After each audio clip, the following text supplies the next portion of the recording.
तस्मै श्री गुरुवे नमः। कृष्णाय वासुदेवाय हरे परमात्मने प्रणतक्लेशनाशाय गोविन्दाय नमो नमः। प्रिये वसन्तं नवनीतचोरम् गोपाङ्गनानां जगद्गुरुचो।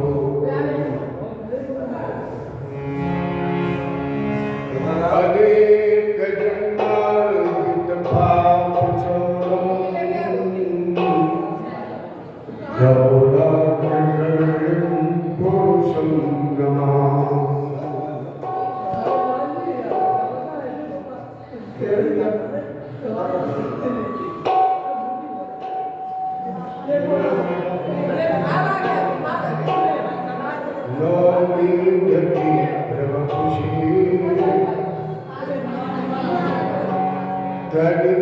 तदिगम्बराय गुञ्जावतंश परिपिच्छलशन्मुखाय वन्यस्रवे कवल वेत्रविशालवेणु लक्ष्मणस्ये मृगपते पशुपाङ्कजाय युवन्तः प्रविश्य मम वाचिमिमं प्रसुप्ताः सञ्जीवयत्यखिलशक्तिधरावशधाम्ना अन्यास्तहस्तचरणं श्रवणत्वगादीनं नमो भगवते पुरुषाय गिरतो उठाय ब्रज गोपों को बचाए लीनो अग्नि से उभारी बालक बधाई थी। लाखों घंटा तले बालक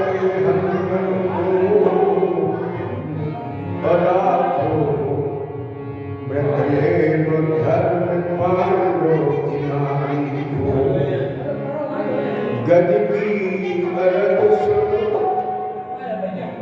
ग्राह से छुड़ाओ शीघ्र भारत में राखो प्रण भीष्म ब्रह्मचारी को दीन धापहारी संग सुखकारी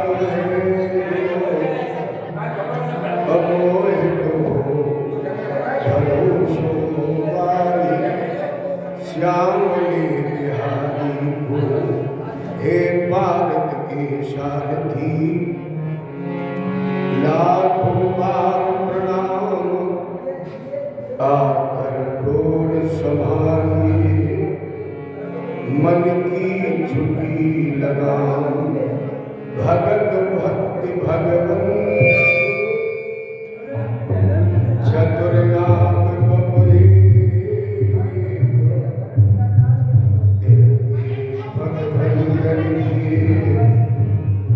नाशक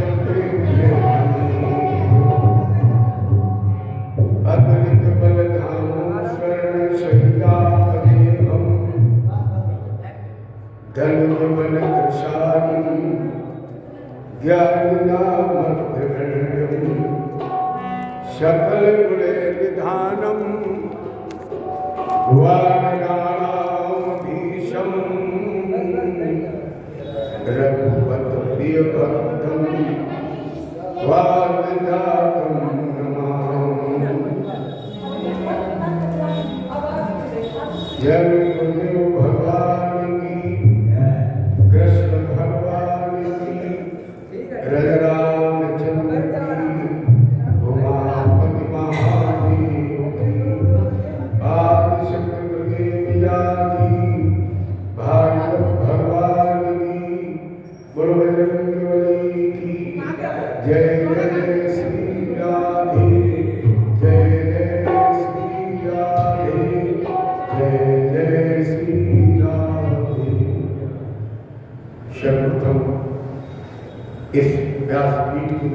से हम अपने इष्ट,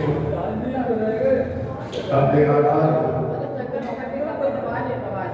प्राण शोले कलाओं से धरा को विभूषित करने वाले धर्म धर्मराज यादव सरकार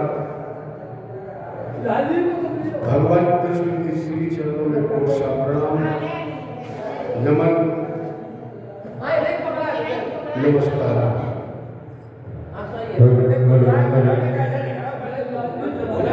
तत्पश्चात इस मंदिर प्रांगण में उपस्थित परात्मा भगवती जगदम्बिका का स्वरूप भैया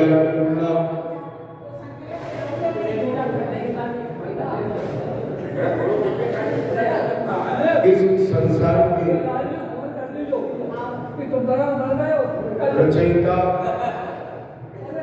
पालक और संहारक के रूप में उपस्थित आदि महाप्रभु श्री भोलेनाथ जी के श्री चरणों में कोट सा प्रणाम।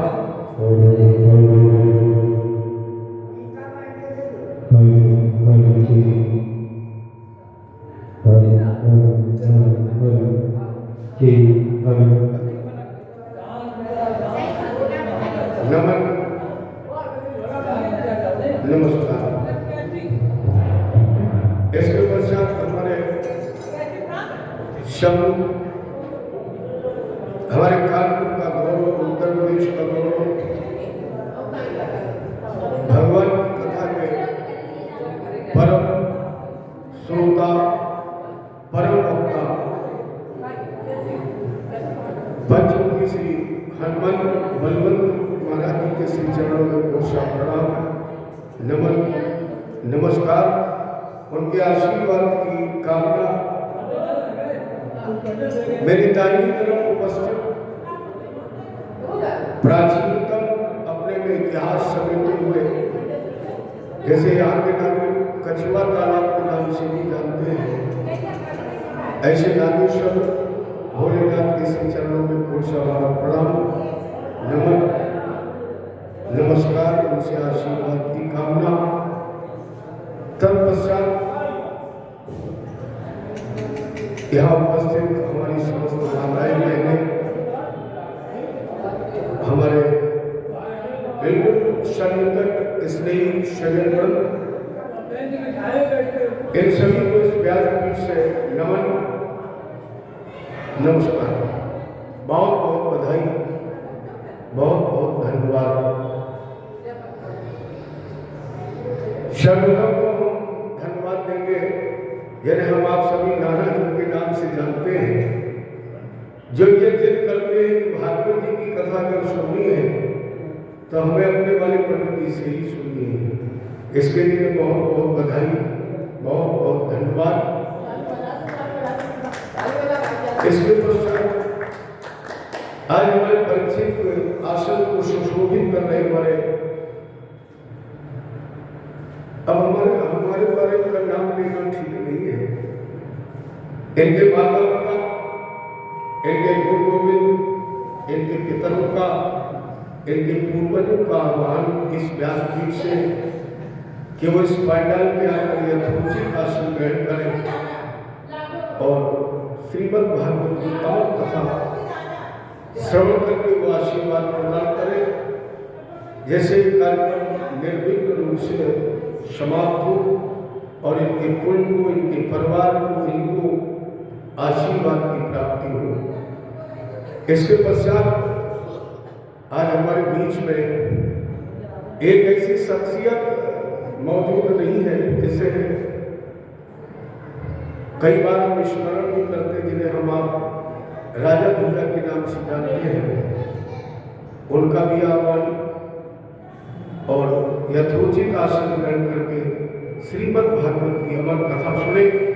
इसके पश्चात यहाँ हमारे जो भी श्रोतागण उपस्थित हैं, इनके माता पिता, इनके गुरु गोविंद, इनके पितरों का, इनके पूर्वजों का इस व्यासपीठ से सादर आमंत्रण कि वाकर यथोचित अपना आसन ग्रहण करके भगवान की दिव्यतम अमृत आनंदमयी कथा का श्रवण करके अपने को तृप्त कर हम सभी को आशीर्वाद प्रदान करें और ये कार्यक्रम निर्विघ्न रूप से संपादित हो और उनकी कृपा हमारा पर बनी रहे, इस कामना के साथ चलिए ठाकुर जी को एक देते हैं धन्यवाद और इसके बाद अपने कथा के विषय में प्रवेश करें।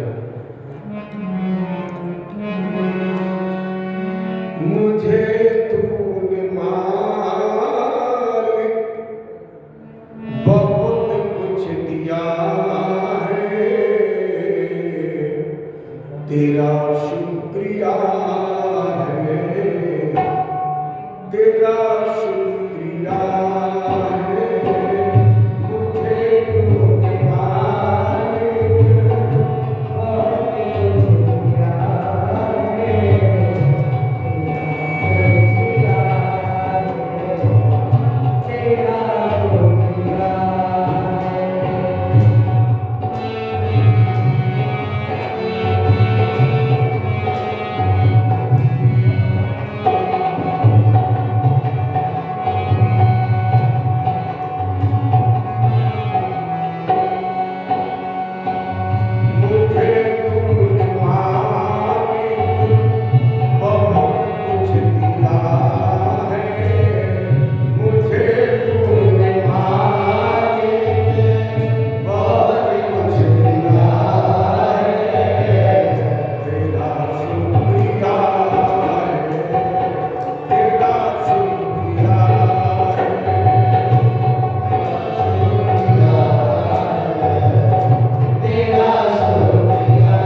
तदा भागवतम लभे।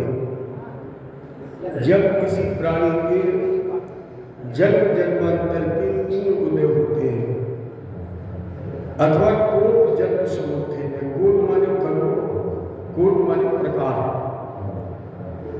करोड़ों प्रकार के जब किसी व्यक्ति के पापों का क्षय, पुण्यों का उदय, माता पिता की प्रत्यक्ष कृपा, गुरु का आशीर्वाद, और जब प्रसन्न होते हैं हमारे पितर स्वर्ग में, तदा भागवतम लभे, तब भागवत जी की कथा का श्रवण करने का गुण मिलता है। सबको नहीं मिलता है। अर्थात व्यक्ति कोशिश भी करता है, फिर भी हो सकता है कि वो भगवान की कथा तक ना पहुंच पाए। तो हम आप बड़भागी हैं, क्योंकि परमात्मा प्रदत्त जो 7 दिन का जीवन हमें आपको मिला है, और वो 7 दिन का जीवन हम भगवान की कथा में समर्पित करके बैठे हुए हैं। इससे बड़ी और कोई उपलब्धि नहीं हो सकती है। महात्मा मनुष्य के जीवन में वो सबसे श्रेष्ठ समय है, सबसे श्रेष्ठ श्वास और सबसे श्रेष्ठ घड़ी है जो भगवान की छत्र छाया में व्यतीत की जाए। सावे मना कृष्ण पदार्थ मन भगवान के चरण कमल में लग गया, इससे बढ़िया और कोई समय हमारे आपके जीवन में नहीं आ सकता है। बड़े भाग्य से ये शरीर मिला है। 83,99,999 योनियों में भटकने के बाद मिला है ये नर तन। लेकिन बाबा ने एक बात और लिखी, छिदजल पावो गगन समीरा, पंच रचित ये अधम शरीरा। पहले क्या लिखा? बड़े भाग मानुष तन पावा, और फिर लिख दिया अधम शरीरा। तो जहाँ तक मेरी पहुँच है, जहाँ तक मेरा दृष्टिकोण है कि अधम सुर दुर्लभ नहीं हो सकता है। जो अधम है वो सुर दुर्लभ नहीं हो सकता है, और जो बड़े भाग्य से तन मिला है वो अधम नहीं हो सकता है। तो अब कहीं ना कहीं इसमें दोनों में अंतर है। विचार हमें ये करना है कि अधम कौन है और बड़े भाग्य किसके हैं। इसके लिए हमें आपको लगाना पड़ेगा विवेक। देखो, परमात्मा में मनुष्य को 2 चीजें विशेष दी हैं जो अपने पास भी भगवान ने नहीं रखी। उनमें 2 चीजों में सबसे पहले आपको दिया है ज्ञान, बुद्धि, विवेक, और दूसरी वस्तु दी है भगवान ने मुस्कुराना, हंसना। अच्छा बताइए, मनुष्य के अलावा कोई हंसता है? अगर मंदिर की मूर्ति भी मुस्कुरा दे, हंस दे, तो लोगों का और शास्त्रों का ऐसा मत है कि ये विनाश होने वाला है। अगर मंदिर की मूर्तियां मुस्कुराती हैं तो ये संकेत मिलता है कि अब विनाश होने वाला है। और मनुष्य अगर मुस्कुरा दे तो मेरी समझ में जहाँ विनाश होने वाला होगा वहाँ विकास हो जाएगा। और धीरे धीरे इन दोनों का हमें आपके जीवन में लोप हो रहा है, धीरे धीरे नष्ट होता जा रहा है। इसलिए इन दोनों चौपाइयों को पढ़ने के बाद आप विवेक का प्रयोग करें। अधम कब है और बड़े भाग्य कब है, पहले अधम की चर्चा की जाए, क्योंकि बाबा ने भी मूल की चर्चा पहले की है, प्रणाम पहले किया है, स्तुति वंदन पहले किया है। तो पहले अधम कौन है? चाणक्य जी ने हितोपदेश पुस्तक में एक श्लोक लिखा है, अगर ये तन व्यतीत किया है आहार निद्रा भयमय ध्रुवंचै श्यामां चैतान्यगणं पशूनां ज्ञानेन नराणां धिको विशेषो ज्ञानेन हीनां पशुभिः समाना। शरीर तो मानव का मिला, लेकिन इसके बाद हम जिए हैं केवल पेट भरने के लिए। आहार निद्रा, पेट भर गया, सोने के लिए। संसार के भय में, भोग में, वासनाओं में अगर हमने अपना ये जीवन व्यतीत कर दिया, सत्संग नहीं किया, ज्ञानार्जन नहीं किया, भगवान की कथा नहीं सुनी, 2 बार भगवत नाम स्मरण नहीं किया, तो फिर वो क्या है? ज्ञानेन हीनाम, ज्ञानहीन मनुष्य। मनुष्य नहीं है। क्या है? आप स्वयं समझदार हैं। जैसे नहीं अपने आप पहले पत्र लिखा जाता था, चिट्ठी लिखी जाती थी, अब तो एक ऐसा यंत्र चल गया जो हमारे आपके पास सबके हैं, मोबाइल। इसने हमारे आपके जीवन में इतना खलल डाल दिया कि बहुत चीज़ें जिंदगी से छीन ली, बहुत चीज़ें छीन ली। जैसे बहुत से लोग आपको बहुत कम मिलेंगे जो घड़ी बांधे होंगे, क्योंकि मोबाइल में मिल रही है घड़ी। अब कहीं रेडियो मिल रहा है, बीच में टीवी चले तो लोग टीवी के सामने भी नहीं बैठते हैं, मोबाइल से ही। पहले लोग पत्र भेजते थे, निमंत्रण देने जाते थे, कोई जाता है तो बोले भैया व्हाट्सएप पे हमने भेज दिया है, रिसीव कर लेना उसको। तो मुझे याद है जब पत्र लिखा जाता था तो कितना भी लंबा चौड़ा हो, नीचे लिखने वाला लिख देता था, ज़्यादा क्या लिखूं, आप स्वयं समझदार हैं। तो ज्ञानी नहीं नाम, ज्ञानहीन मनुष्य नहीं है। क्या है? आप स्वयं समझदार हैं। अच्छा, आपने अपने जूनियर हाई स्कूल में एक श्लोक पढ़ा होगा, लगभग सबको याद है, और जिनको याद है वो जरा हमारे साथ गाएं, उन्हें अर्थ भी मालूम होगा। एषा न विद्या तपो न दानम ज्ञानम न शीलम गुणो न धर्म ते मृत्युलोकेषु भुवभारभूता मनुष्यरूपेण प्रकाशरन्ति। ऐसा विद्या, विद्या नहीं है, तप नहीं है, दया नहीं है, दान नहीं है, धर्म नहीं, विवेक नहीं, स्वाध्याय नहीं, वो मनुष्य नहीं है। क्या है? फिर मैं वही बात बोल रहा था, आप स्वयं समझदार है। चलो, इसको बाबा ने भी अपने शब्दों में लिखा है, गोस्वामी जी ने भी इशारा किया है, कुकर सुकर करत है खान पान रस भोग तुलसी प्रथा न खोइए यह तन भजने योग। ये शरीर भजन करने के योग है, और अगर आपने भजन न किया, आपने भगवान की कथा न सुनी, आपने 2 मिनट बैठ करके पूजन न किया, आत्मचिंतन न किया, आत्मावलोकन न किया, तो फिर क्या है? वही ऊपर वाली लाइन नीचे का लेना, कुकर सुकर करत है, अर्थात वो अधम है जो जन्म देने वाले के साथ नहीं जुड़ा है, जो जन्म देने वाले के साथ नहीं जुड़ा। इशारा हमारा यहाँ 2 तरफा है, 2 इशारे हैं हमारे। वो अभागा है जो जन्म देने वाले से नहीं जुड़ा है। अब जन्म देने वाले भी 2 हैं, एक यहाँ है और एक वहाँ है। उसने तुम्हें वहाँ से जन्म देकर भेजा, तब तुम्हारा यहाँ जन्म हुआ, तो चाहो तो यहाँ से के जन्म देने वाले से जुड़ो, और इससे जुड़ने के बाद वहाँ तक जुड़ो। अर्थात जो माता पिता से नहीं जुड़े हैं, इससे बड़ा उनका दुर्भाग्य और कोई नहीं हो सकता है। इस जन्म देने वाले से अगर आप नहीं जुड़े तो फिर अगम है। तो बड़े भाग्य किसके हैं? सोई पावन सुबह शरीरा और जो तन पाई भजे रघुवीरा। सोई पावन, वही पवित्र है, शुभ घड़ी है जीवन की, वो वेश कीमती बहुमूल समय है जो भगवान की कथा में जुड़ता है। देखो, जिस ग्रंथ की आपके सामने प्रतिष्ठा की गई वो किसी विशेष धर्म की चर्चा नहीं करती है, किसी व्यक्ति विशेष की चर्चा नहीं करती है।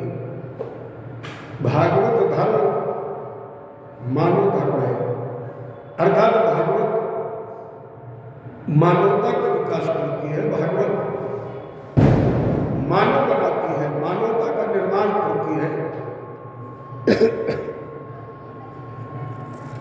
जैसे एक विद्वान ने एक लाइन में लिखा हुआ है,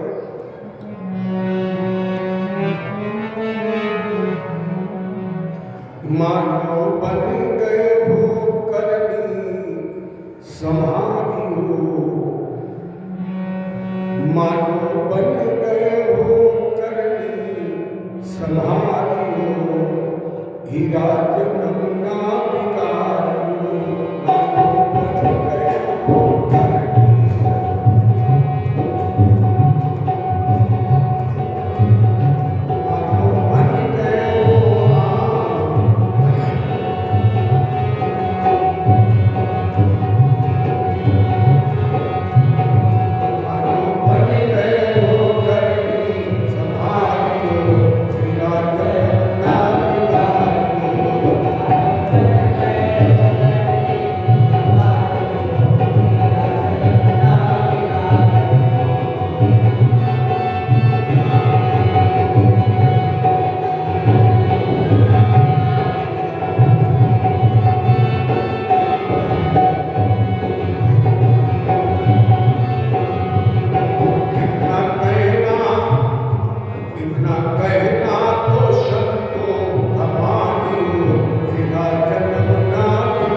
मानवता का विकास करती है। और इस मानव धर्म को समझने के लिए हम आप आज इस कल्पवृक्ष की शीतल छाया में है, जिसमें 18,000 श्लोक, 335 अध्याय, 12 स्कंद, जिसका प्रथम मंगलाचरण का श्लोक सच्चिदानंद रूपाय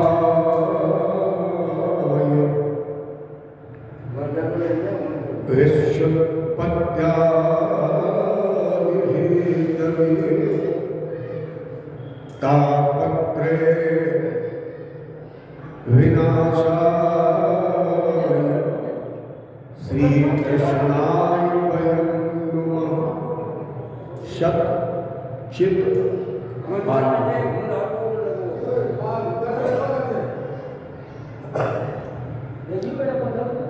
सत चित और आनंद,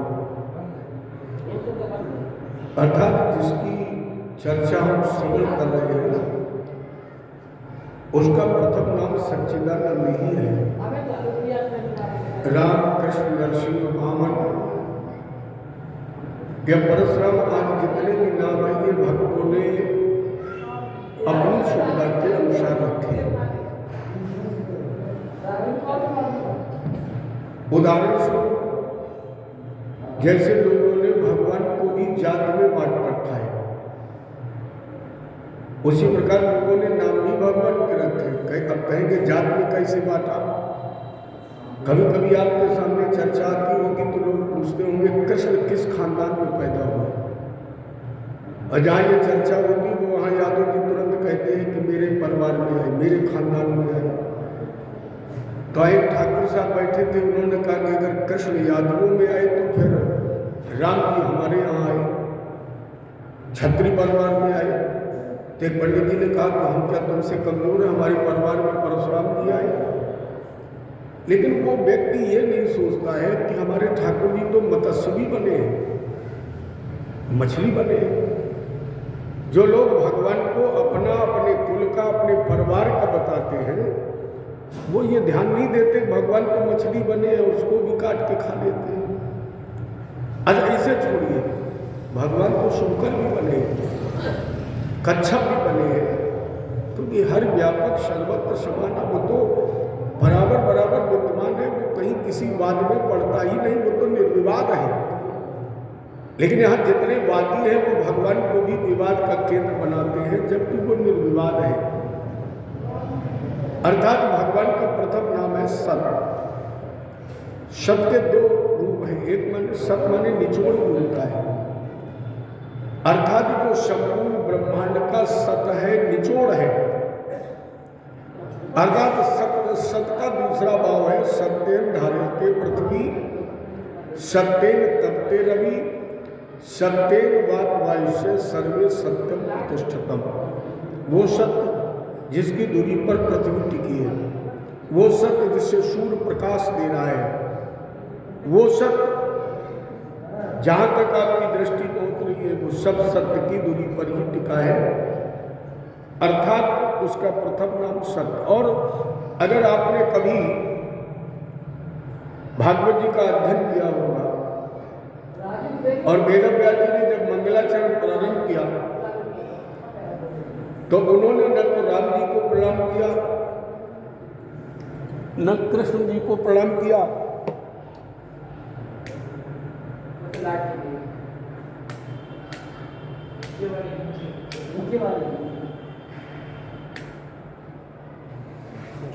ओम शांति।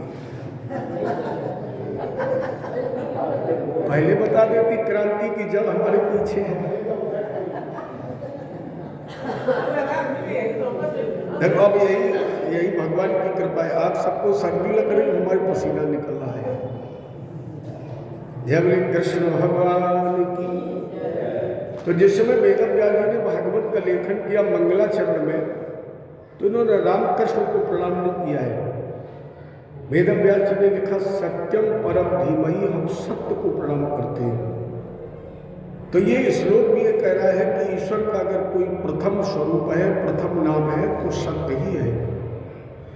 अच्छा, चतुर्दिवस जब भगवान कृष्ण जन्म में प्रवेश करेंगे,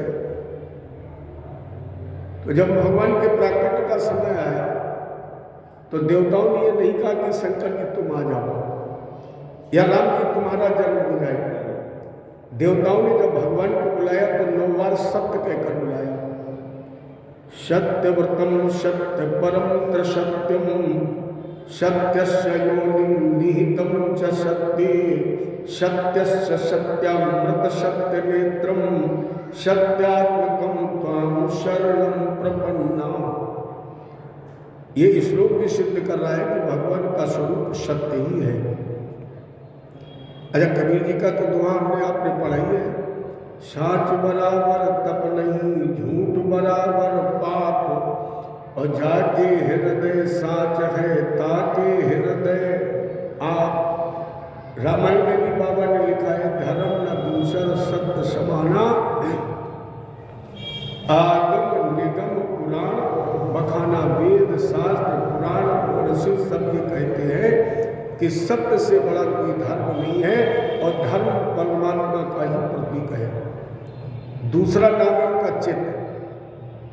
चित्त माने प्रकाश, जो अपने आप में स्वयं सिद्ध प्रकाशित है, जिसे संसार के किसी दूसरे प्रकाश की कोई आवश्यकता नहीं है। स्वयं सिद्ध प्रकाश है, स्वयं प्रकाश में है, अर्थात कह दिया जाए जिसके प्रकाश से सूर्य और चंद्रमा भी प्रकाशित हो रहे हैं, वो अपने आप में प्रकाश। और उसका तीसरा नाम है आनंद। आप संसार की किसी भी डिक्शनरी को खोल कर देखें, आपको आनंद का कोई विलोम नहीं मिलेगा।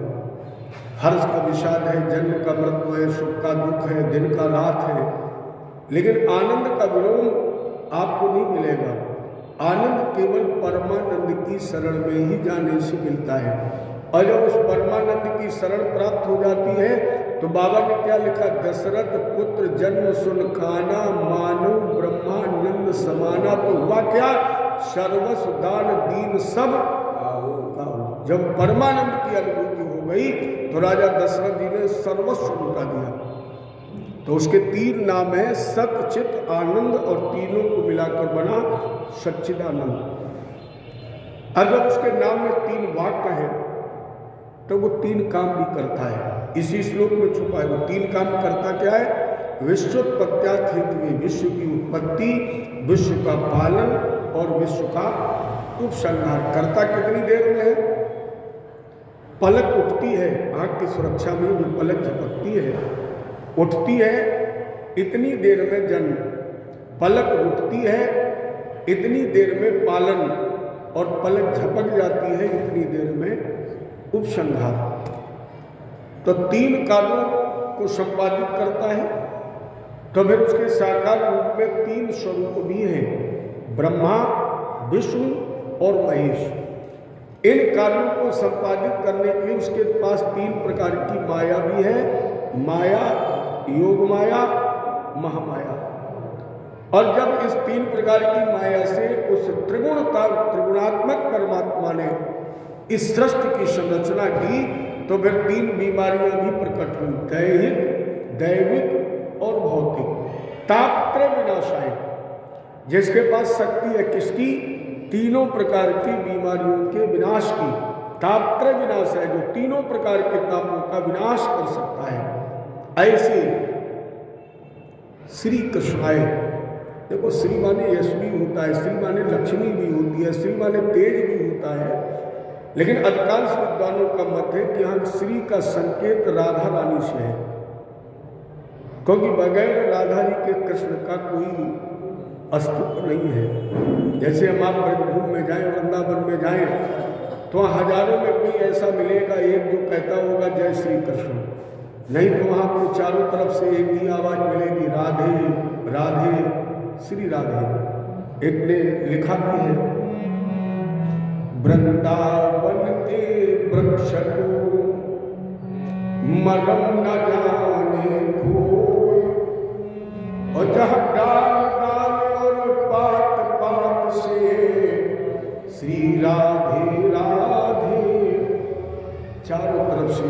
का वाक्य निकलता है, राधे राधे श्री राधे अर्थात श्री कृष्णाय। रास राजेश्वरी महारानी राधा जी के साथ साथ यदि कुलभूषण भगवान कृष्ण के चरणों में वयम नुमा हम सभी प्रणाम करते हैं। व्यक्तिगत प्रणाम नहीं किया वेद व्यास जी ने, क्या किया, हम सभी प्रणाम करते हैं। और भगवान को प्रणाम करने के बाद यम प्रभजंतमनुपेतमपेत कृत्यम, सुखदेव जी की चरण वंदना है। यम प्रव्रजंतमनुपेतमपेत कृत्यम अदैवायनो विरह कातर आजुहाव पुत्रेति तन्मयतया कर्मोभिने दुस्तम सर्वभूत हृदयं उन्मानतोऽस्मि। परमंश अवधूत संस्कार शून्य अजान बाहु दिगंबरम भक्त विकीर्ण केशम, जिनका दिगंबर वेश है, लंबे लंबे जिनके केश घुंघराले हैं, वर्ण इनका श्याम है, अजान बाहु। महात्मा अजान बाहु उसे कहा जाता है जिसके चलते समय हाथ की मध्यमा उंगली पैर के घुटवा के नीचे तक पहुंचती है, वो अजान बाहु होता है। और जो व्यक्ति अजान बाहु होता है वो कहीं ना कहीं विशिष्ट प्रतिभा का धनी होता है, कहीं ना कहीं उसके अंदर अलौकिकता, उसके अंदर दिव्यता होती है। तो ऐसे अजान बाहु जिन्होंने अपने में अपने पिता को तन्मय कर लिया, पुत्रे के तन्मय थे, अपने में अपने पिता को तन्मय कर लिया, जो माया मोह से रहित है। जन्मति ही जग दुख निरख नरा लपेटे अंग, भाग चले सुखदेव जी लगे पिताजी संग। जन्मते ही जिन्होंने नारा अपने कमर में लपेट रखा है, जिन्हें बच्चे पागल कर रहे हैं, हालांकि इनके जन्म की कथा श्रीमद् भागवत में तो नहीं है, अन्य पुराणों में इनके जन्म की जब कथा का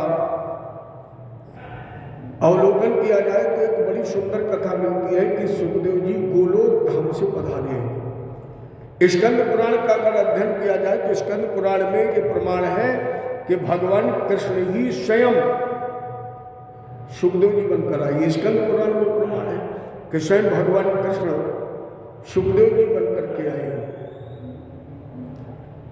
ये गोलोक धाम में रास राजेश्वरी महारानी राधा जी के परम भक्त थे।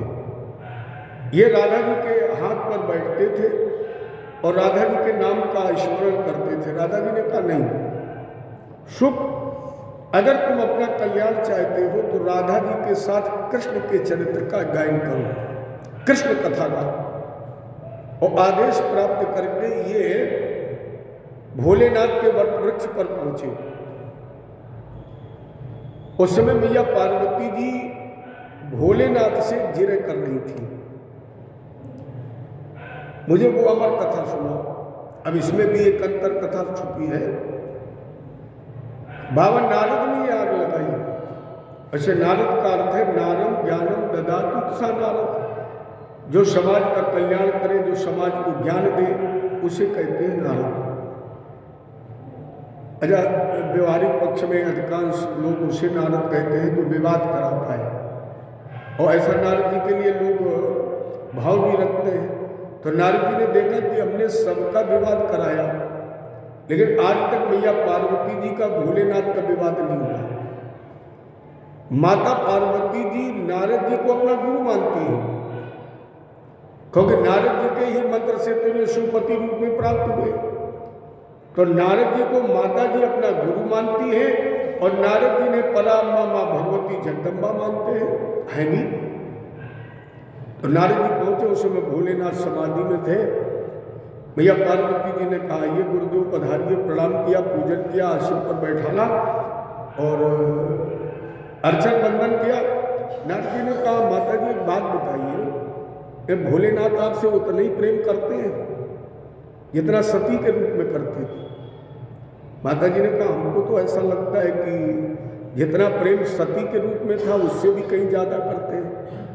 नारद जी ने कहा अगर उतना प्रेम करते हैं तो उन्होंने सती के स्वरूप में भी आपको एक बात नहीं बताई, और मेरी समझ में पार्वती जी के रूप में तुम्हारा जन्म हुआ तो भी नहीं बताई।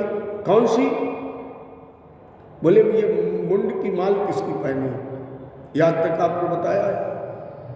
दूसरी बात, आज तक कभी ये भोलेनाथ ने बताया कि वो नर्तक बहुत अच्छे हैं, नृत्य बहुत अच्छा करते हैं। ये दो बातें नारद जी ने कही और अपना नमन किया और चले गए। भोलेनाथ ने जिस समय राम के नाम का उच्चारण किया, अब यहाँ एक निवेदन और करूँ, मेरे इष्ट तो शंकर जी हैं, भगवान कृष्ण हैं, और मैं बैठा हनुमान जी की छत्र छाया में हूँ, लेकिन मन ये कहता है कि ये कहूँ कि राम से बड़ा संपूर्ण ब्रह्मांड में कोई नाम नहीं है। मेरे इष्ट कृष्ण हैं, मैं अपने पनकी धाम में हनुमंत लला की छत्र छाया में बैठा हूँ, लेकिन संपूर्ण ब्रह्मांड में राम से बड़ा कोई नाम नहीं है, क्योंकि ये जन्म में भी है, बीच में भी है, और जब हमारी आपकी अर्थी चलती है तब भी राम का नाम ही तो बोला जाता, कोई शंकर जी का नहीं बोलता है। न कोई ये कहता कृष्ण नाम सत्य है, न हनुमान नाम सत्य है। जो भी लोग पीछे चलते हैं वो यही तो बोलते हैं कि राम नाम सत्य है, तो राम का नाम सबसे बड़ा है। नारद जी यहाँ से चले गए, भगवान शंकर ने राम जी के नाम का उच्चारण किया, माता जी ने प्रणाम किया, लेकिन कुछ जिज्ञासा थी, इसलिए उस प्रणाम में वो विनम्रता नहीं थी, वो नम्र भाव नहीं था। शंकर जी ने सोचा कुछ कहना चाहती हैं तो बोलो देवी, कोई समस्या? माता जी ने कहा एक बात बताइए महाराज जी कि आप नृत्य बहुत अच्छा करते हैं। अच्छा, शंकर जी ने देख लिया था कि नारद जी जा रहे हैं, इसके मतलब ये नारद जी की देन है। भगवान शंकर बोले देवी हम नृत्य तो बहुत अच्छा करते हैं, बताया तुम्हें इसलिए नहीं कि कहीं तुमने जिद कर ली और हम नृत्य करने लगे तो मेरे मस्तक पर चंद्रमा है, चंद्रमा का में अमृत का निवास है, और अमृत छलक गया और कहीं मुंडमाल पर पहुंच गई तो ये सब तुम्हारी सौतें बन जाएंगी। माता जी ने कहा तो फिर ये मुंडमाल आप पहने किसकी है? भोलेनाथ ने कहा कि हम हर जन्म में आपसे इतना प्रेम करते हैं कि हर जन्म का सर हमने अपने गले में माला बना करके धारण कर लिया है। माता जी ने कहा महाराज जी मेरे इतने प्रकट हो चुके हैं, इतनी बार जन्म और मृत्यु के बंधन में बच चुकी है और आप अमृत को प्राप्त कर चुके हैं, वो औषधि कौन सी है? भगवान शंकर ने कहा उसका नाम है अमर कथा। माता जी ने कहा तो अमर कथा हमें आप श्रवण कराइए। ये आसन पर कथा श्रवण कराने के लिए बैठ गए, तब तक राधा जी के भेजे हुए, राधा जी के कृपा पात्र शिष्य एक शुकी के गर्भ में प्रवेश कर गए।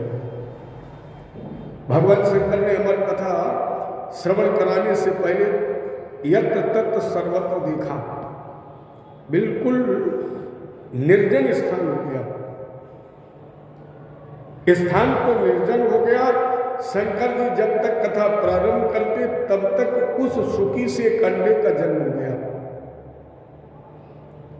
अब वो शुकी भी अंडे को छोड़कर चली गई। शंकर जी ने फिर देखा कि कोई अमर कथा सुनने वाला तो नहीं है, कोई नहीं दिखाई पड़ा। भगवान शंकर ने अमर कथा का जब तक शुभारंभ किया वो शुकी का अंडा फूट गया और एक बच्चा बन गया। कथा प्रारंभ हो गई। अच्छा, शंकर जी ने एक शर्त रखी थी कि जब मैं कथा कहूँ तो बीच में तुम्हें हुकारी भरनी है। जैसे अपने यहाँ लोग पहले बच्चों को कथा सुनाते थे, कहानी सुनाते थे, तो कहते थे बीच में हुकारी भरना, हूँ करते जाना। तो भैया पार्वती जी हुकारी भर रही थी और उधर वो बच्चा भी कथा सुना। अच्छा, तोते का एक स्वाभाविक गुण होता है, वो जो सुनता रहता है वो उसके अंदर बोलने की क्षमता हो जाती है, वही वो बोलने लगता है।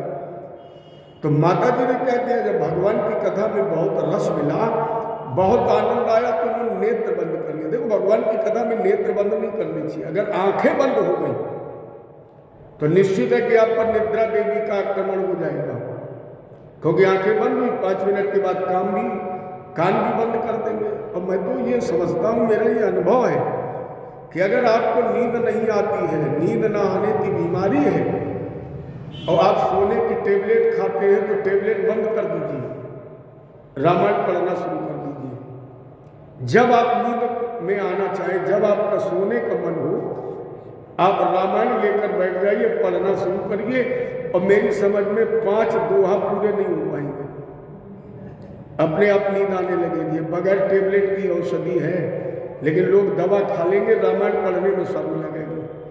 उसे पढ़ करके देखिए। तो मैया पार्वती जी ने कथा सुनी, आंखें बंद कर ली, थोड़ी देर बाद इन्हें नींद आ गई।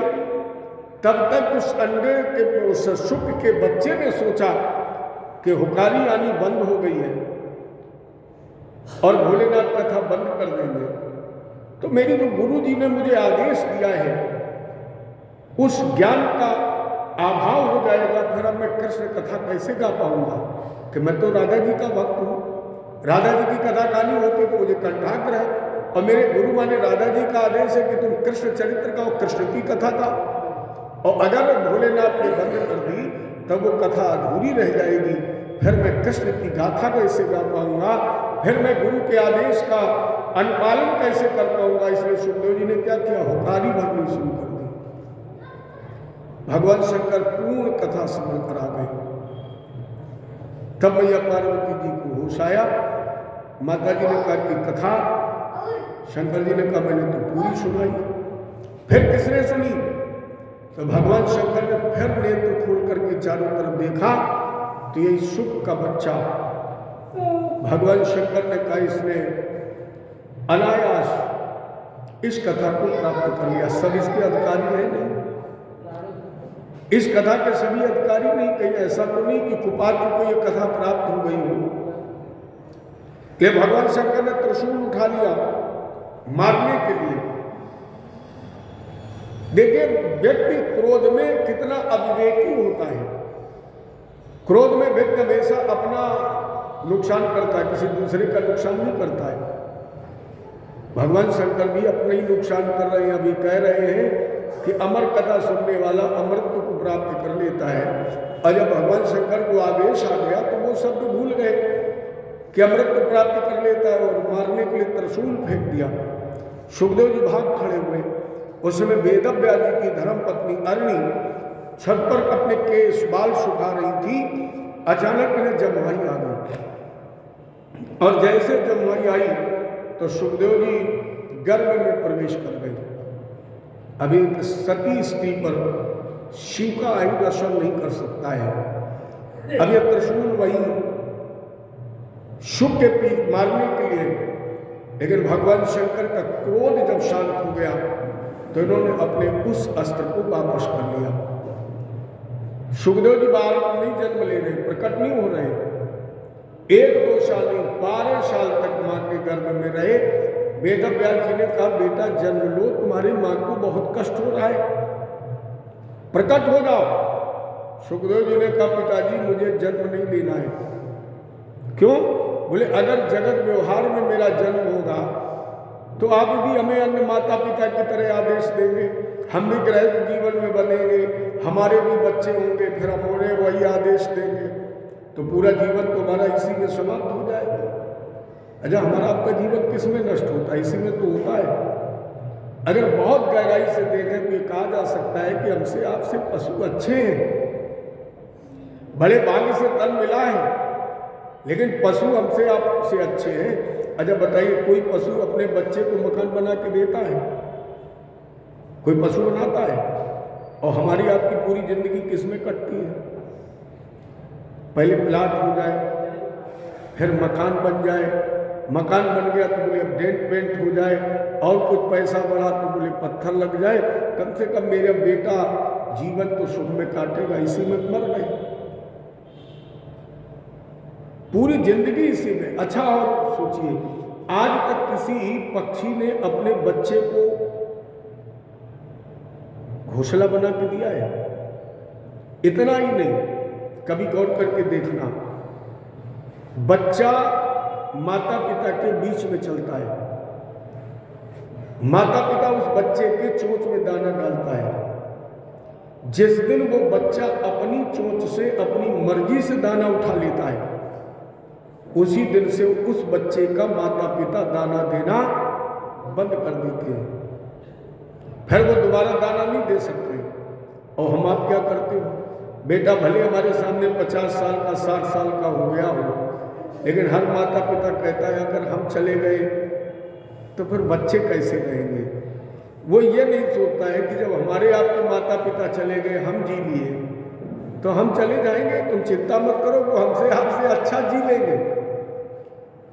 क्यों चिंता कर रहे हो, बस इसी में सारा जीवन हमारा आपका कट रहा है। तो सुखदेव जी ने कहा मुझे भय है इस मायावी संसार में कहीं मेरा जन्म हो गया तो मैं मायावी दुविधा में, मायावी व्यवस्था में न फंस जाऊं, मैं इससे रहित रहना चाहता हूं। तो वेद व्यास जी ने कहा बेटा माँ को बहुत पीड़ा हो रही है, बहुत कष्ट हो रहा है, बहुत दर्द हो रहा है, प्रकट हो जाइए, हम आपको वरदान देते हैं, आपको आशीर्वाद देते हैं कि जन्म के बाद भी इस जगत व्यवहार की माया का प्रकोप तुम्हारे ऊपर नहीं होगा, कोई असर नहीं होगा। तो वेद व्यास जी के इस वरदान से सुखदेव जी जन्म को लिए, लेकिन सोचा कहीं ऐसा ना हो, भगवान की माया तो बड़ी प्रबल है। नारद जी जैसा वक्ता, नारद जी जैसा ज्ञानी लिपट गया विश्व मोहिनी के चक्कर में, तो कहीं ऐसा ना हो कि हम भी भ्रमित हो जाएं। इसलिए सुखदेव जी ने जन्मते ही, देखो संस्कार की उसे जरूरत है जो संसार में फंसा है, संस्कार की उसे जरूरत है जो संसार में फंसा है। और जिसने माँ के गर्भ में ही 12 वर्ष तक तपस्या की, जिसने 12 वर्ष तक माँ के गर्भ में बैठकर समाधि लगाई हो, जिसने 12 वर्ष तक माँ के गर्भ को ही मंदिर बना लिया हो, उसे संसार के किसी ज्ञान की, किसी संस्कार की कोई आवश्यकता कहाँ है। इसलिए सुखदेव जी जैसे प्रकटे, इन्होंने नारा उठाया, अपने कमर में लपेट लिया और भाग खड़े हुए। तो जन्मत ही जग दुख निरख, नरा लपेटे अंग, भाग चले सुखदेव जी, लगे पिताजी संग, तत्रा भगवत भगवान व्यास पुत्रो, व्यास पुत्र वेद व्यास जी ने देखा भाग रहे, अब ये पीछे पीछे जुट जा रहे, चिल्ला रहे बेटा रुक जाओ, पुत्र रुक जाओ। लेकिन सुखदेव जी ने पीछे मुड़ करके भी नहीं देखा। अनायास से घटना घटी, वेद व्यास जी की ये दीनता देख करके वृक्ष बड़ी जोर से हंसे, पेड़ हंसने लगे। वेद व्यास जी ने पूछा आप क्यों हंस रहे? बोले आपकी दीनता को देखकर। संत का स्वभाव कैसा होना चाहिए? बोले जैसा वृक्ष का होता है। वृक्ष में जब फल लगता है और वो फल पकता है तो हम आप क्या करते हैं? उसमें कोई पत्थर मारता है, कोई डंडा मारता है, लेकिन वृक्ष क्या बदले में डंडा और पत्थर मारता है? महाराज जी वृक्ष में डंडे पड़ते हैं लेकिन वो बदले में फल ही देता है। उसी तरह संत का हर कार्य समाज के कल्याण के लिए होना चाहिए। लेकिन फिर भी वेद व्यास जी को ज्ञान नहीं हुआ और कुछ आगे बढ़े तो कुछ महिलाएं निर्वस्त्र स्नान कर रही थी, नग्न नहा रही थी। सुखदेव जी निकल गए, माताओं को न तो लज्जा आई और न उन्होंने वस्त्र पहने, लेकिन जैसे वेद व्यास जी को देखा तो उन महिलाओं ने दौड़ करके वस्त्र पहने। वेद व्यास जी रुक गए, बोले देवी मेरा अपराध क्षमा करना, लेकिन एक प्रश्न है आपसे। क्या? बोले अभी अभी मेरा बच्चा इधर से निकल करके गया जो किशोरावस्था में प्रवेश कर चुका है, उसे देख करके आपने वस्त्र नहीं पहने और मुझे देख करके वस्त्र पहन लिए जबकि मैं तो वृद्ध हो चुका हूँ। तो उन माताओं ने कहा कि महाराज जी आप वृद्ध तो हो चुके हैं, लेकिन अभी तक आपको ज्ञान है कि स्त्री कौन है और पुरुष कौन है। जिसको ये ज्ञान है, जिसके बाद भेद बुद्धि है, ये पर्दा उसके लिए है। लेकिन सुखदेव जी को तो स्त्री पुरुष का ज्ञान ही नहीं है। जो अभेद है, वस्त्र अभेद के लिए नहीं है। आगे गोपियों का जब चीर हरण किया भगवान ने तो उसका भी यही संदेश है। चीर हरण का, चीर का मतलब है, चीर माने अज्ञानता, चीर माने अविद्या, चीर माने आवरण, चीर माने अहंकार। अहंकार वही होगा जहाँ भेद होगा, अविद्या होगी जहाँ भेद होगा। तो अभी जो तुम्हारा पुत्र गया है वो भेद रहित है, और ये जो पर्दा है, ये जो वस्त्र है, ये भेद जिसके अंदर उसके लिए। तब वेद व्यास जी को ज्ञान हुआ और यहीं से वापस लौट करके आ गए। ऐसे परमहंस वेद व्यास पुत्र शिव की वाणी से अमर कथा सुनने वाले राधा जी के कृपा पात्र शिष्य, और मेरी समझ में इसीलिए शायद सुखदेव जी ने श्रीमद् भागवत में राधा जी का नाम कहीं नहीं लिया है, क्योंकि राधा जी की सत्प्रेरणा से ये पधारे हैं यहाँ, और राधा जी को इन्होंने अपना गुरु बना लिया है। और अपने शास्त्र कहते हैं बड़े बेटे का नाम नहीं लेना चाहिए, अपने पति का नाम नहीं लेना चाहिए, गुरु का नाम नहीं लेना चाहिए, इससे आयु क्षीण होती है। तो सुखदेव जी ने शायद इसी क्रम का अनुपालन, अब कुछ विद्वानों का मत है कि सुखदेव जी जिस समय अपने गुरु का नाम स्मरण कर लेते थे तो प्रायश्चित के लिए वो 6 महीने की समाधि लगा जाती थी। 6 महीने का समाधिस्थ, और राजा परीक्षित के पास समय कितना था? 7 दिन का। तो उन्होंने विशेष सतर्कता बरती कि कहीं मैंने अपने गुरु का, अपने इष्ट का नाम ले लिया तो मैं तो 6 महीने की समाधि में चला जाऊंगा। फिर मैंने भगवान कृष्ण को जो वचन दिया है, ऐसा भी प्रमाण मिलता है भगवान कृष्ण को वचन दिया है सुखदेव जी ने। जिस समय भक्ति ज्ञान और वैराग्य की कथा आगे है, यहाँ पर सुखदेव जी भी भक्ति ज्ञान वैराग्य का दर्शन करने आए। जब भगवान का प्रकट हुआ बनमाली घनश्यामा पीत पाशा मनोहरा कांची कला रुचिरोल सल कुंडला, क्या सुखदेव जी भी भगवान का दर्शन करने आए। तो भगवान ने सुखदेव जी से ये वचन लिया था, महाराज जी आने वाले कलयुग में अर्जुन का जो नाती पैदा होगा परीक्षित, उसे 7वें दिन तक्षक नाग के डसने का श्राप लगेगा, वो आपको गंगा के किनारे मिलेगा। मेरा एक आग्रह है, क्योंकि परीक्षित मेरे द्वारा दिया हुआ जीवन जी रहा है, और जिसे मैंने जीवन दिया उसके प्रति कहीं ना कहीं तो मुझे प्रेम है ही, इसलिए हम चाहते हैं कि तब तक तुम उसकी जिज्ञासा का, उसके संशय का निवारण करना, जब तक वो जन्म मृत्यु के बंधन से मुक्त न हो जाए। तो सुखदेव जी ने भगवान कृष्ण को ये वचन दिया था। शायद इसीलिए सुखदेव जी ने 7 दिन की कथा में एक बार भी राधा जी के नाम का उच्चारण नहीं किया। ऐसे परमहंस संस्कार शून्य अजान बाहु श्री सुखदेव जी के चरणों में हमारा कोट सा प्रणाम, नमन, नमस्कार। इसके पश्चात ब्रह्मा जी ने इंद्र के आग्रह पर घोषणा की, तुलना की भागवत जी की और अमृत जी की, और कहा कि ये इदम भागवतम नाम, ये जो भागवत नाम का ग्रंथ है ये अमृत से भी बढ़कर है। क्यों? बोले अमृत से आपको अमृत तो मिल जाएगा, लेकिन आप कर्म के बंधन से मुक्त नहीं हो सकते। अवश्य भोक्तव्य, आपने जो किया है वो भोगना पड़ेगा। लेकिन अगर आपने भगवान की कथा सुनी है, आप चाहे मानस की कथा सुने, चाहे भागवत की कथा सुने, मानस भी कह रही राम कथा बहुफंद विमोचन, राम जी की कथा आपने सुनी, सारे बंधन कट जाएंगे। और वही हमारी भागवत जी भी कह रही सप्ताहे श्रवणे चैतत सर्वथा मुक्तदायक। अगर आपने 7 दिन तक नियमानुसार भगवान की कथा सुनी है तो निश्चित सर्वथा, एक दो बंधनों से नहीं, सर्वथा मुक्तिदायकम, जितने भी बंधन होंगे आपके प्रत्यक्ष अप्रत्यक्ष परोक्ष अपरोक्ष, वो सारे बंधन टूट जाएंगे, कट जाएंगे, नष्ट हो जाएंगे। लेकिन उसके लिए करना क्या है? तदहम पे अवधास्यामी सावधान तया सुनू। आप केवल भगवान की कथा सावधान होकर के सुने, और अगर आपने सावधान होकर के सुनी तो निश्चित आपके सारे बंधन कट जाएंगे। इस विषय में हम तुम्हें एक बहुत सुंदर वृत्तांत सुना रहे हैं, देवर्ष नारद का और सनत कुमार जी का। कमर भी नारद जी तो कहीं 2 घड़ी से ज़्यादा रुकते नहीं, फिर 7 दिन तक इन्होंने एक स्थान पर बैठ करके भगवान की कथा कैसे सुनी। लोक विग्रह मुक्तस्य नारदस्य स्थिरस्य च अविधिस्त्रवे कुता प्रीति संयोगा पुत्र वैशा। महाराज जी फिर एक स्थान पर 7 दिन तक कैसे रुके। अब यह एक बात ध्यान देने की है, जब आप रामायण में प्रवेश करेंगे तो रामायण में भी नारद जी ने जब तपस्या की है तो एक स्थान पर रुके हैं, और जब भगवान की भागवत जी की कथा सुनी तो भी 7 दिन तक एक स्थान पर रुके। इससे ये सिद्ध होता है कि अगर आप भगवान की कथा से जुड़ गए, अगर आप भगवान की पूजा के आसन पर बैठ गए तो वहाँ आपका श्राप भी कुछ बिगाड़ नहीं सकता है।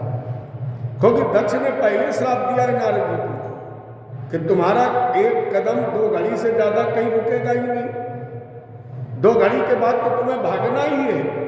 लेकिन नारद जी ने रामायण में जब प्रमाण है, जब उन्होंने काम और क्रोध को जीता है, तपस्या की है, भले बाद में अभिमान आ गया वो अलग की बात है, लेकिन जब तक नारद जी ने पूजा की, तपस्या की, तब तक दक्ष के श्राप का कोई असर नहीं हुआ। और भागवत में जब तक 7 दिन तक नारद जी ने भगवान की कथा सुनी, तब तक भी नारद जी पर दक्ष के श्राप का कोई असर नहीं हुआ। अर्थात अगर आप कहीं श्रापित भी है, कहीं कोई कष्ट भी है, कहीं कोई अनर्गल व्यवस्था में आप जुटे हैं, तो जुड़ जाइए मेरे गोविंद जी से। और अगर भगवान से जुड़ जाओगे, जब तक जुड़े रहोगे, तब तक वो श्राप भी आपका बाल बाका नहीं कर पाएगा। ये मैं नहीं कह रहा, भागवत जी की कथा कर रहा हूं। तो नारद जी एक स्थान पर कैसे रुके? सूत जी ने कहा, शौनक महात्मा, एक बार नारद जी बड़े दुखी मन से जा रहे थे, विशालापुर में पहुंचे, जिसे कुछ लोग बद्री विशाल के नाम से भी जानते हैं, कुछ लोग बदरायण के नाम से जानते हैं, कुछ लोग बद्रीनाथ के नाम से जानते हैं, क्योंकि बेल वृक्ष का पौधा ऋक्षराज जानवंत जी इंद्र के नंदन वंश लेकर आए, और इन्होंने इस पौधे को जहां पर स्थापित किया है, रोपा है, लगाया है, उस बेर के पौधे से ही उस स्थान का नाम बद्रिकाश्रम पड़ा है, जहां पर नरनारायण भगवान ने तपस्या भी की है। यहीं पर दुखी मन से नारद जी जा रहे थे, उधर से ब्रह्मा जी के मानस पुत्र आ रहे थे, शनक शनंदन सनातन सनत कुमार। नारद जी को देखा, देख प्रश्न किया, कथम ब्रह्मा दीनम मुखः कुतश्चिन्ता त्वरितम गम्यते पुत्रे कुतश्चागमनम तत्र। अरे भैया देवर्षि नारद, तुम इतनी जल्दी जल्दी इतने दुखी मन से कहाँ जा रहे हो? कारण क्या है? नारद जी ने कहा मैं तीर्थ करके आ रहा हूँ। सनत कुमार जी ने कहा तीर्थ करके आ रहे हो, रो रहे हो? क्योंकि तीर्थ में तो वो जाता है जो जगत व्यवहार से त्रसित होता है, जो दुखी होता है, जो पीड़ाओं से घिरा होता है, वो तीर्थ में जाता, भगवान के पास जाता है, शांति मिलेगी। और तुम गए तीर्थों में और तुम रो रहे हो, तुम दुखी हो। वो तेज कहाँ गया? कहाँ गए थे? कौन से तीर्थ में चले गए जहाँ तुम्हें ग्लानि हो रही है? नारद जी ने कहा मैं विश्व के सर्वश्रेष्ठ तीर्थों में गया हूँ, छोटे मोटे तीर्थ में नहीं गया। कहाँ गया? बोले अहम तू पृथ्वी ज्ञात्वा सर्वोत्तमामिति पुष्करम चा प्रयागम चा काशी गोदावरी तथा हरिक्षेत्रम कुरुक्षेत्रम श्रीरंगम सेतुबंधनम। कहाँ गया? रामेश्वरम। मैं गया गंगा सागर, काशी विश्वनाथ भगवान का दर्शन किया, लेकिन मुझे कहीं शांति नहीं मिली। एवमादिश तीर्थेषु, इन तीर्थों में मैंने भ्रमण किया, लेकिन मुझे ब्रह्मांड इतस्तता, मुझे कहीं शांति दिखाई नहीं पड़ी। इन तीर्थों में भी मैंने देखा, क्या बोले, सत्यम नास्ति तपा शौचम। मैंने इन तीर्थों में देखा कहीं सत्य नहीं है। सत्यम नास्ति तपा शौचम, दया दानम न विद्यते, न कहीं दया है, न कहीं दान है, न कहीं धर्म है। उदरम भरणो जीवो वार्तापूर्ण भाषणा, केवल जानवरों की तरह पेट भरने में लगे हुए हैं। और यही मैं अवलोकन करते करते यमुना जी के किनारे वृंदावन में पहुंचा, तो मैंने विचित्र दृश्य देखा। एक महिला जवान है, उसकी गोद में 2 बच्चे लेटे हैं जो मृत वृद्ध के समान है। मैंने उनका भी सोचा ये कलयुग का प्रभाव है। जब आगे बढ़ा तो उस महिला ने आवाज लगाई, भोगो साधु क्षण कृष्ण, बाबा एक क्षण ठहर जाइए। और जब उसने मुझे रोका तो मैंने पूछा कि देवी तुम हो कौन, और ये बच्चों से तुम्हारा संबंध क्या है? तो उसने अपना परिचय दिया और कहा, महाराज जी अहम भक्त ऋतिख्याता इमो में तनियो मतौ ज्ञान वैराग्य नामानु कालयोगेन जर्जनो उत्पन्ने द्रविणेशाहम् वृद्धिं कर्नाटके गदा क्वचिन क्वचिन महाराष्ट्रे गुर्जरे दीर्घांगता। मेरा नाम भक्ति है, मेरे दोनों पुत्र हैं, उनके नाम है ज्ञान और वैराग। मेरा जन्म द्रविड़ देश में हुआ। क्वचित क्वचित महाराष्ट्र, कहीं कहीं महाराष्ट्र में हमारा स्वागत हुआ। गुजरात में हम तीनों व्रत हो गए, लेकिन वृंदावनम पुनः प्राप्त है। वृंदावन में मुझे युवावस्था मिल गई, लेकिन कलयुग के प्रभाव से जर्जर पड़े हुए। नारद जी ने कहा देवी चिंता मत करो, क्या करना है? बोले श्री कृष्ण चरणाम भोजन, भगवान कृष्ण के नाम का स्मरण करो, नाम ले तो बहुत सिंधु सुखाई। नारद जी बता रहे, मैंने उनको जगाने का बहुत प्रयत्न किया। एक बार आँख खोल करके देखा, फिर चैतन्य हो गए। उस समय एक गगन गिरा हुई देवर्ष, इन बच्चों को अगर तुम चैतन्य करना चाहते हो तो सत्कर्म करो। तो अब मैं सत्कर्म की तलाश में जा रहा हूं, कौन सा सत्कर्म करूं?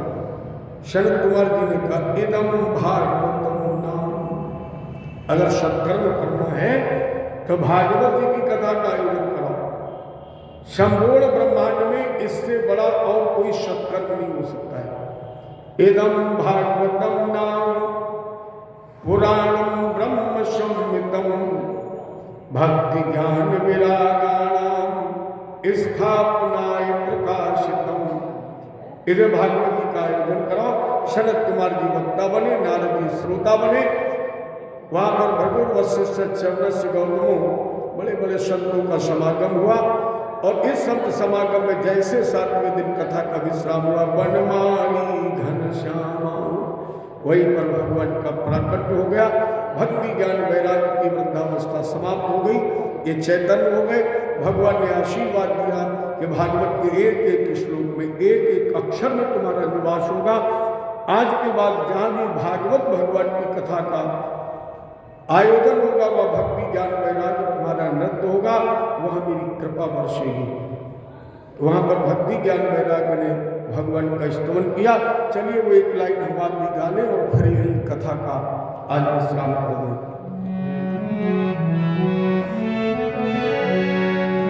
जीवन का मैंने शौक दिया, सब भार तुम्हारे हाथों में। जीवन का मैंने शौक दिया, सब भार तुम्हारे हाथों में। जीवन का मैंने शौक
अपने अपने आसन पर भागवत भगवान की आरती, इसके बाद प्रसाद और मंगल कामना के साथ आप लोग अपने अपने आश्रम के लिए प्रस्थान करें।